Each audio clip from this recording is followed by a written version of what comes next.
Hi, I want to provide a brief explanation of how to read this second article. I'm going to ask you to read it in two distinct ways. The first way that I would like you to read it is to really concentrate on the argument that you see Jeremy Rifkin making.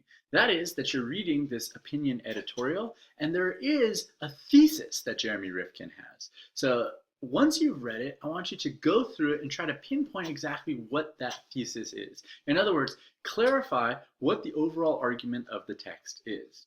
So that's way number one. And then the second thing I would like you to do, and this is what connects to the critical literacy stuff from the article above, is I want you to really start to think about some of the complexity of the article. And so, for example, one thing that you can pay particular attention to are the strategies that Jeremy Rifkin uses to persuade the audience to believe his thesis.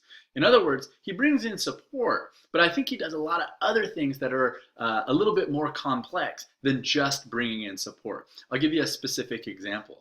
You'll see in the article that he names the animals, and I suggest that naming animals has a very persuasive quality on the reader. That is, they start to think of the animals differently than they otherwise would have had the animals not been named. And so there's a strategy that he's employing in order to persuade the reader to buy into the argument that he's making. And he uses all sorts of strategies here, right? So you may even want to consider the organization of the text, right? Or the way that he lays out the thesis.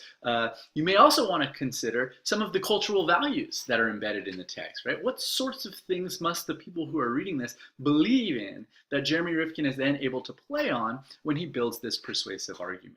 So that sort of read of the article is really what we're going to start doing when we say that we're going to look at texts through a critically literate lens. And so I'm going to ask you guys to actually start to apply these concepts of critical literacy. So once again, number one, I want you to take a look at the argument itself.